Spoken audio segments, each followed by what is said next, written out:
Hallelujah. हमारा चरवाहा प्रभु यीशु मसीह के नाम से आपको आशीषित करते हैं। बाइबल सिनॉप्सिस में युगन्ना रचित सुसमाचार को हम देखेंगे। युगन्ना नाम का अर्थ यहोवा करुणामय है। यह चौथा सुसमाचार भी लेखक के नाम से जाना जाता है। समय एवं स्थान ईसा 80 से 90 के समय काल में एफिसुस में लिखा गया। लेखक आरंभिक सभाओं के अनुसार यीशु के शिष्य युगन्ना ने ये सुसमाचार लिखा है। युगन्ना का शिष्य पॉलीकार्प का शिष्य आइरेनियस भी युगन्ना लेखक होने का पुष्टि करता है। उनके द्वारा दी गई जानकारी के अनुसार आसिया के एफिसुस में वृद्धावस्था में उसने इस सुसमाचार को लिखा। अलेक्जेंड्रिया के वेलमेंट भी इस बात की पुष्टि करते हैं। सुसमाचार में यीशु ने जिससे प्रेम किया वह शिष्य के नाम से स्वयं को परिचय करता है। फलिसित बहुलिकता के अनुसार स्थानों का वर्णन किए जाने का कारण वह फलिसित निवासी होने तथा संख्या नामों के अचूक उल्लेख से वह स्वयं सब घटनाओं का आंखों देखा गवाह होने की संभावना है। लेखक गवाह होने की जानकारी पहला अध्याय 19वें अध्याय 21वें अध्याय इन पदों से ज्ञात होती है। यीशु ने जिससे प्रेम किया वह युगन्ना है। इसका स्पष्टीकरण सुसमाचार देता है। इस कारण लेखक युगन्ना होने का अनुमान है। जब्दी के पुत्र याकूब और युगन्ना को गर्जन के पुत्र ये नाम यीशु द्वारा दिया गया था। पतरस और याकूब के साथ यीशु के प्रिय शिष्यों में से एक था युगन्ना। मसीह के स्वर्गरोहण के बाद युगन्ना कलीसिया का खंबा बन गया। वहाँ से इफिसुस जाकर उसने ये सुसमाचार लिखा। इसके बाद रोमी सरकार ने युगन्ना को बतमस टापू पर भेज दिया। सुसमाचार के अलावा 3 पत्रियाँ तथा प्रकाशित वाक्य भी उसने लिखे हैं। पृष्ठभूमि और संदर्भ मत्ती मरकुस लूका के सुसमाचार आरंभिक सभा में प्रचलित होने के बाद युगन्ना ने सुसमाचार लिखा। इसी कारण युगन्ना में यीशु को अलग दृष्टिकोण से चित्रित किया गया है। सुसमाचार की विशेषताएं अन्य सुसमाचारों में अधिक बातों का वर्णन समान सुसमाचारों की यानी मत्ती मरकुस लूका अनेक घटनाओं को समझने के लिए युगन्ना सहायक विवरण देता है। समान सुसमाचारों में गलील की सेवा से पहले के सेवा कार्य की जानकारी दी।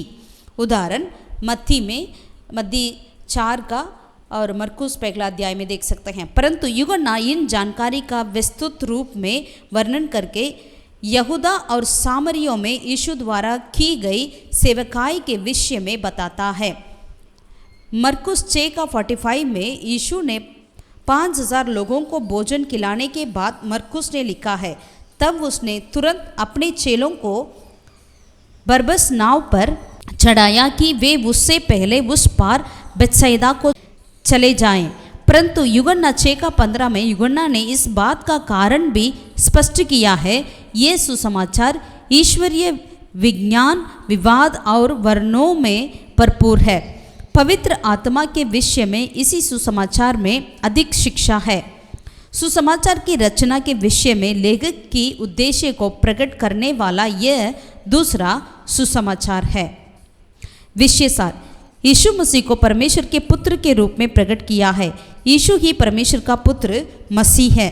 मुख्य विषय है यीशु मसीह के द्वारा उद्धार पर अधिक बल देकर सुसमाचार आरंभ हुआ है। उसके अलावा यीशु द्वारा प्रतिज्ञा किए हुए उद्धार के प्रति मनुष्य की प्रतिक्रिया को भी युगन्ना में देखा जा सकता है। अंतिम सारांश में सुसमाचार 3 विशेष बातों पर बल देते हुए दिखाई देता है।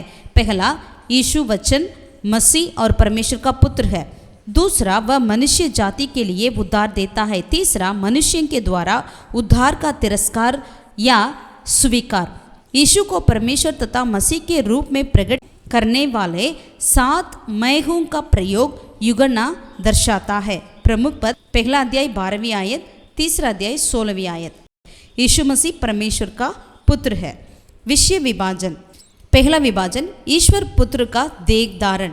दूसरा, ईश्वर पुत्र का प्रकटीकरण यानी युगन्ना के द्वारा उसका प्रकटीकरण, युगन्ना का चेलों को प्रकट करना, गलील में स्वयं को प्रकट करना, यहूदा में स्वयं को प्रकट करना, सामरियों में स्वयं को प्रकट करना, गलील में स्वयं को प्रकट करना। तीसरा विवाद, ईश्वर पुत्र द्वारा विरोध का सामना यानी यरूशलेम के पर्व पर, गलील के फसक के पर्व पर, यरूशलेम के झोपड़ियों के पर्व पर, यरूशलेम के स्थापना पर्व पर, बेथनिया में, यरूशलेम में, चौथा में ईश्वर पुत्र द्वारा चेलों को प्रशिक्षण, अठारी पर प्रशिक्षण, भाग के मार्ग पर प्रशिक्षण।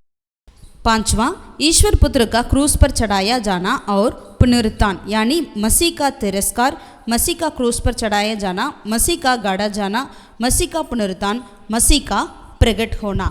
यही युगन्ना रचित सुसमाचार का सारांश है। God bless you all.